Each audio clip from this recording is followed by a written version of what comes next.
오늘 말씀의 주제는 선교는 살고 죽는 생명의 가치를 논할 만큼 소중한 일입니다. 이런 주제입니다. 조금 길죠? 제가 다시 한번 말씀드리겠습니다. 선교, 복음을 전하는 일은 살고 죽는, 사느냐 죽느냐 하는 생명의 가치를 논할 만큼 소중한 일입니다. 이런 제목으로 같이 은혜를 나누고자 합니다. 기업의 존재 목적은 이윤을 극대화하는 것입니다. 상식이죠.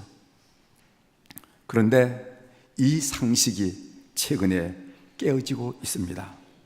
그것도 21세기 시장 경제의 꽃, 시장 경제의 총화라고 할 수 있는 실리콘밸리 기업들에 의해서 그 개념이 깨어지고 있습니다.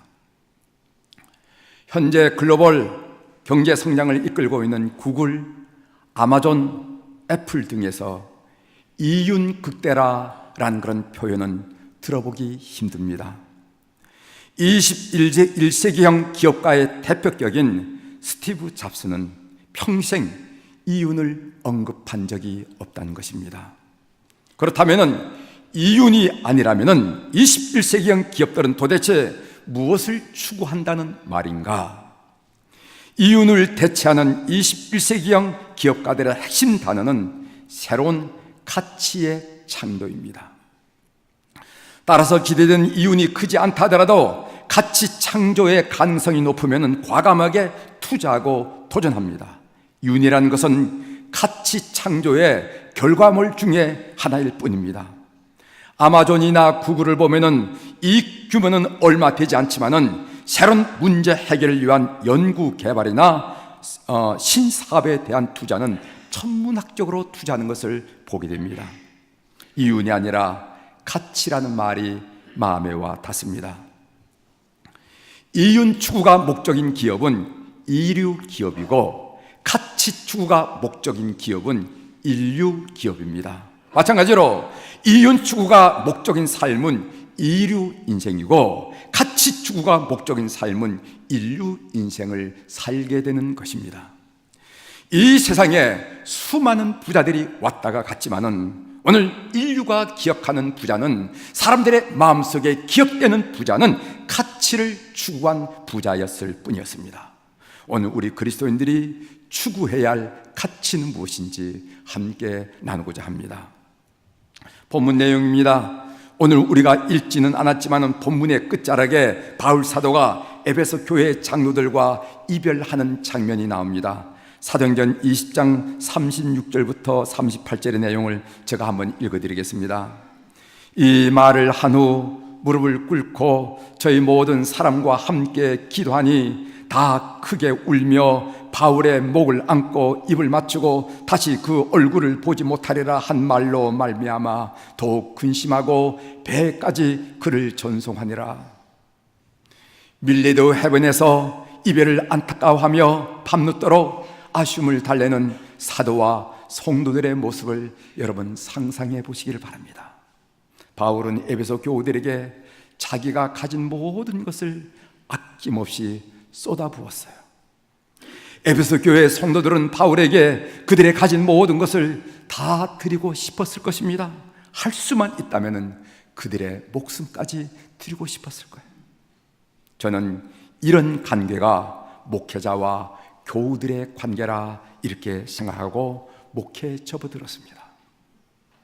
밀레도 해변에 어둠이 짙게 깔립니다. 서로를 향한 눈물의 기도가 끊어지질 않습니다. 서로를 아는 포옹이 풀리지 않습니다. 그들의 이별의 모습이 아름답습니다. 바울의 3차 전도 여행의 기로였습니다. 바울 사도 일행은 무교절 후 축제를 예루살렘 교우들과 함께 보낼 요령으로 서두릅니다. 사도행전 20장 16절이죠. 바울이 아시아에서 지체하지 않기 위하여 에베소를 지나 배 타고 가기로 작정하였으니 이는 될 수 있는 대로 오순절 안에 예루살렘에 이르려고 급히 감이라. 그래도 아쉬운지 바울 사도는 에베소 교회 장로들을 밀레도 해변에서 만나자고 전가를 보내요. 밀레도 해변에서 바울은 장로들에게 설교를 합니다. 사도행전에 보면은 바울의 설교가 있는데 앞에 나온 3번의 설교는 복음 설교, 어떻게 하면 예수 그리스도가 구세주가 되는 내용이에요. 오늘 우리가 읽은 이 설교는 바울의 목회 설교입니다. 바울은 목회 설교에서 2가지 점을 강조하고 있는데, 하나는 그는 지금까지 어떤 자세로 목회를 해왔는지 설명을 하고 있고, 이어서 그는 나는 앞으로 하나님께서 얼만큼 수명을 여생을 준지 모르지만은 그 앞으로 생은 어떻게 살겠다고 하는 다짐이 나와 있습니다. 의미 있는 내용이죠. 오늘 그 2가지 내용으로 함께 은혜를 나누고자 합니다. 먼저 바울의 목회 해고입니다. 바울은 자기 목회를 이렇게 해고하고 있습니다. 우리 함께 읽어보도록 하겠습니다. 사도행전 20장 19절입니다. 같이 읽겠습니다. 곧 시작. 곧 모든 겸손과 눈물이며 유대인이 관계로 말미암아 당한 참고 주를 섬긴 것과. 아멘. 여기 바울의 목회 사역의 첫 번째 요소는 겸손이라 이렇게 고백하고 있어요. 곧 모든 겸손. 겸손에도 종류가 있는가? 그걸 영어로 봤다니까 말하면 with great humility라 이렇게 표현했더라고요. 큰 겸손. 그렇습니다. 목사든 전도사든 장로든 도석장이든 속회 인도자이든 속장이든 교사든 성가대장이든 선교회 회장이든 모름지기 주님을 위해 일하는 사람의 첫 번째 자질은 겸손이에요. 저 사람이 자질이 됐구나 라고 판단하는 첫 번째 자질이 겸손입니다. 그래서 성 어거스틴은 그리스도인의 제일 가진 미덕은 무엇입니까? 그리스도인의 제일 가진 통목은 무엇입니까? 이렇게 물었을 때 첫 번째는 겸손이다, 2번째도 겸손이다, 3번째도 겸손이다, 이렇게 겸손을 이야기했어요. 여러분, 겸손이라는 것은 사전적 의미로 여러 가지로 설명할 수 있겠지만은 겸손이라는 것은 무엇인가? 성경적 의미로 자기 죽음을 선언하는 것을 보고 겸손이라고 하는 겸손. 바울 사도는 고린도전서 15장 31절에 나는 날마다 죽노라, 나는 날마다 죽노라 이렇게 고백했습니다. 자기 죽음을 선언했습니다. 사랑하는 교회 여러분, 일상 속에서 자기 죽음을 선언하는 교우들이 되기를 주의 이름으로 부탁합니다. 속상할 때, 인생 살면서 속상할 일 많이 있잖아요. 속상할 때 나는 날마다 죽노라, 나는 죽은 사람이야, 죽은 사람에게 속이 어디 있어라고 자기 죽음을 선언하십시오. 손해본다고 생각할 때, 우리가 손해볼 때가 많이 있지 않습니까? 손해본다고 생각될 때에도 나는 날마다 죽노라, 나는 죽은 사람이야, 죽은 사람에게 어떻게 이해 태사되는 것이 있어 라고 자기 죽음을 선언하십시오. 여러분, 자존심이 상할 때, 그때도 나는 날마다 죽노라, 나는 죽은 사람이야, 죽은 사람에게 자존심이 있는 것 봤어? 라고 되물어가면서 자기 죽음을 선언하십시오. 하나님은 교만한 자를 물리치시고 겸손한 자에게 은혜를 베푸신다고 말씀하셨습니다. 하나님께서 자기 백성과 교회를 맡길 사역자를 선택하실 때 가장 깊이 보시는 자질이 뭐냐면은 그 사람은 진정으로 겸손한가, 이것을 보신다는 거예요. 2번째로는 바울의 목회 사역의 2번째 요소는 눈물이라고 고백했습니다. 눈물. 여러분, 눈물은 가장 순수한 감정의 발로입니다. 말은 자기 의지대로 꾸밀 수가 있어요. 속은 부글부글 끓지만 상냥한 말을 할 수가 있어요. 자기 의지대로 꾸밀 수가 있습니다. 웃음도 가식조로 웃음을 만들어낼 수가 있습니다. 속은 그렇지 않지만 미소를 지을 수가 있어요. 그러나 눈물은 자기 의지대로 흘리거나 멈출 수 있는 것이 아닙니다. 무슨 특별한 탤런트를 제하고 보통 인간 삶은 우리들은요, 눈물을 만들 수가 없습니다. 사람들은 그 눈물에 감동을 받습니다. 그 눈물을 통해서 우리는 순수한 감정을 잃기 때문에 우리는 감동을 받는 거예요. 제가 부목사로서 담임 목사님으로 섬겼던 신경아 감독님은 늘 이런 권면의 말씀을 하셨습니다. 눈물이 마르지 않은 목사가 되라, 사랑이 식지 않은 목사가 되라, 한 번 더 참는 목사가 되라, 늘 이런 말씀하셨어요. 우리가 궁시렁대고 이런 얘기를 하는 얘기가 뭐냐면은 눈물이 마르지 않은 목사가 되어야 된다. 그리고 사랑이 식지 않은 목사가 되어야 된다.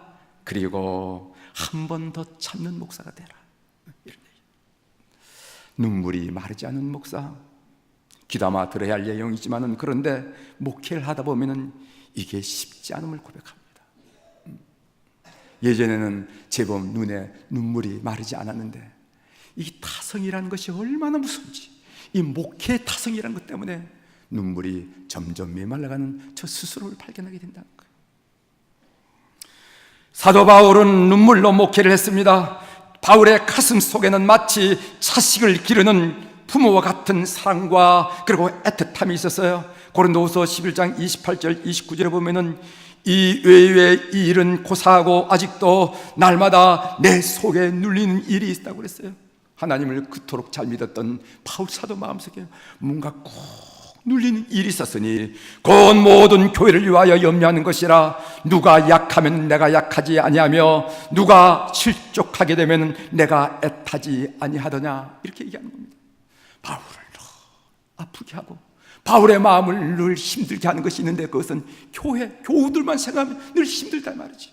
바울은 교인이 약하면은요 자기가 속상했고, 바울은 교인이 어려움을 당하면은 자기가 어려움을 당한 것처럼 고통을 느꼈습니다. 바울은 교인이 실족하면은 자기가 애탔다는 거예요. 자기 복이지, 할 수 없지, 내 팽개치지 않고 바울이 애탔다는 거예요.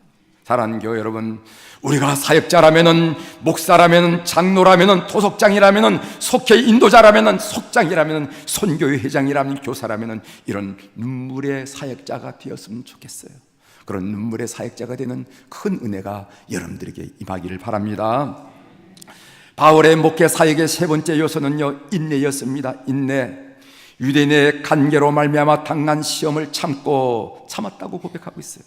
여러분, 참지 않고 얻을 수 있는 인생의 가치 있는 열매는 없습니다. 자기 믿음도 마찬가지예요. 자기 믿음도 항상 독주리처럼 비상하는 건 아닙니다. 늘 은혜 충만할 때도 있고 은혜가 떨어질 때도 있고 기복이 있어요. 인내. 그리고 다른 사람을 양육하는 것도 마찬가지입니다. 가르쳐준 대로 반듯하게 커가면 얼마나 좋겠어요. 그렇지 않다는 말이죠. 양육에도 인내가 필요하고, 교회 봉사도 마찬가지입니다. 학문하는 것도 마찬가지입니다. 사업도 인내가 필요합니다. 결혼 생활도 마찬가지입니다. 하나님의 축복을 받는 것도 마찬가지예요. 참지 않고 얻을 수 있는 것은 아무것도 인생에 없다는 것입니다.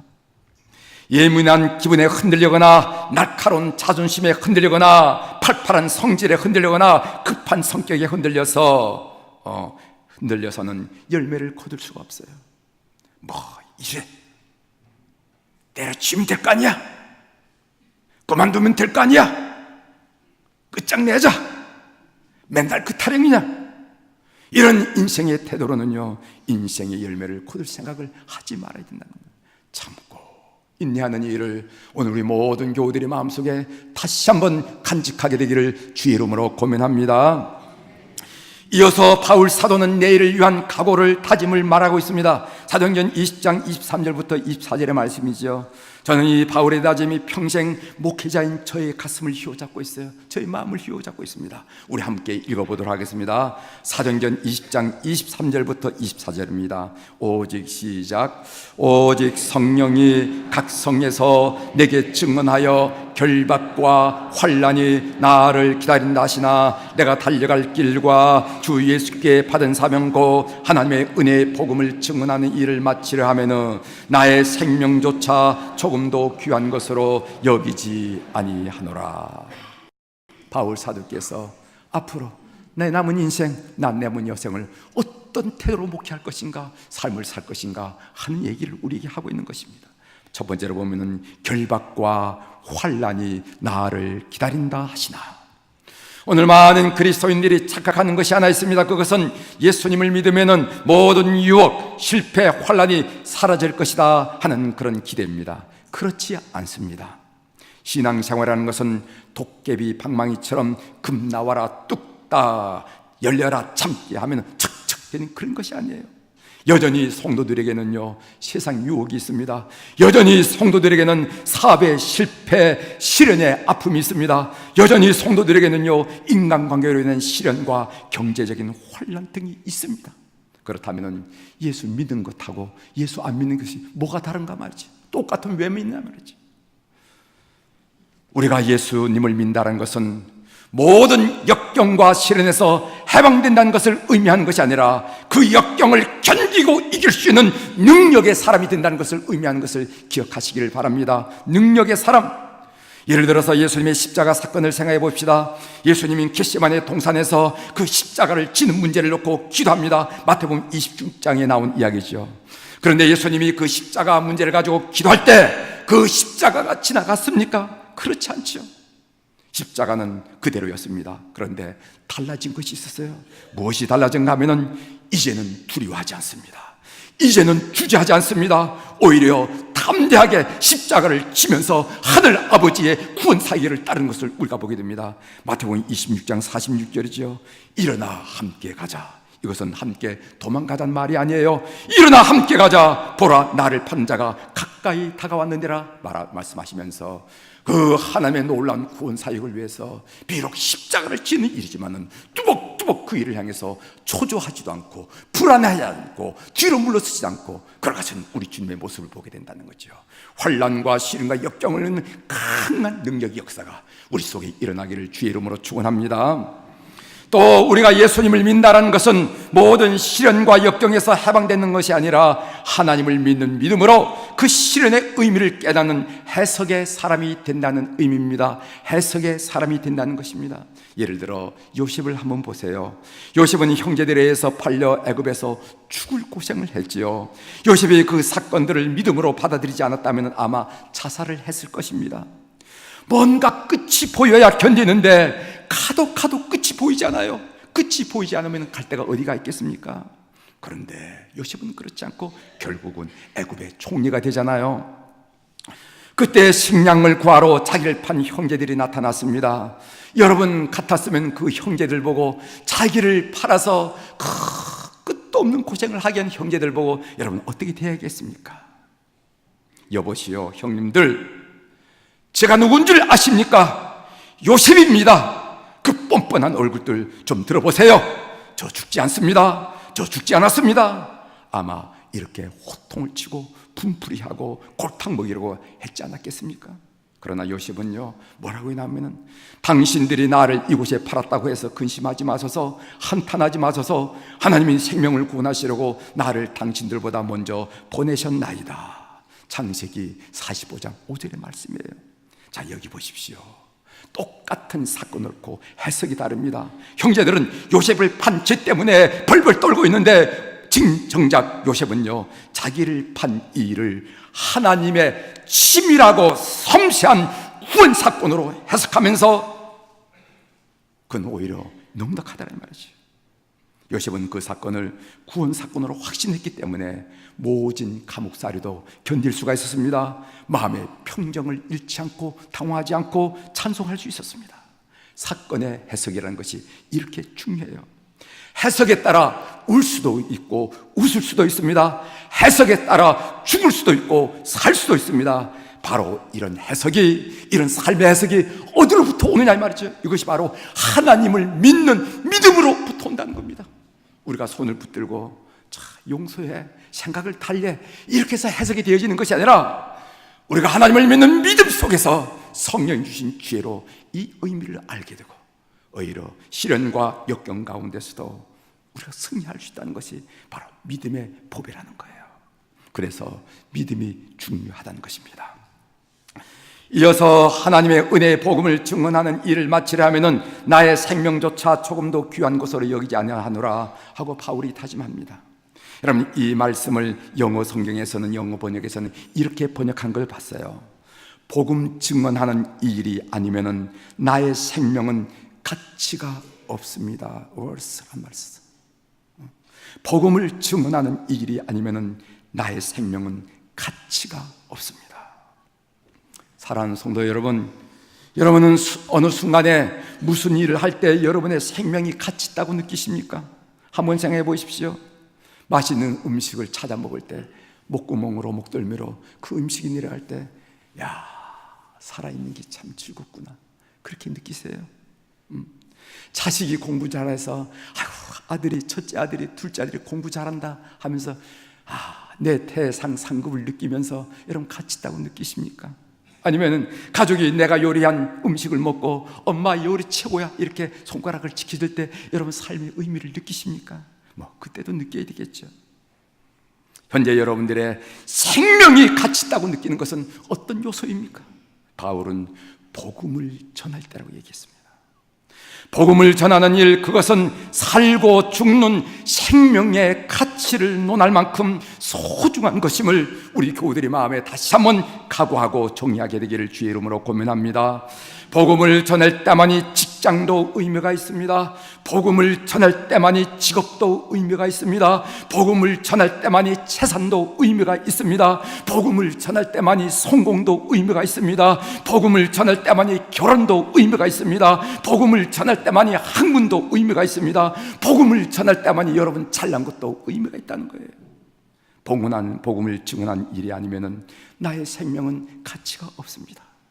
그리스도인 살아가면서 이 말씀을 놓치지 않는 여러분들이 되기를 바랍니다. 이제 말씀을 마치겠습니다. 여행이라는 것은 돌아갈 곳이 있을 때 아름답습니다. 돌아갈 곳이 없는 여정 가운데 있는 사람은 여행자가 아니고 난민이에요. 난민. 여러분, 여행자와 난민의 다른 점이 뭡니까? 똑같이 보트를 타고 똑같이 천막 속에 살 때가 있어요. 근데 여행자는 돌아갈 곳이 있는 자가 여행자이고 돌아갈 곳이 없는 자를 난민이라 말했다 말이죠.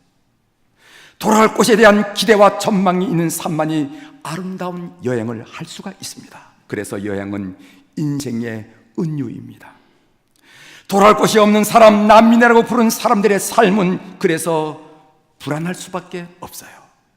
난민에 대한 문제는, 난민이 겪는 문제는 경제적 빈곤이 아니라 존재의 빈곤입니다. 복음은 돌아갈 곳을 준비시켜 주는 거예요. 그래서 복음만이 인생을 아름답게 만드는 것입니다.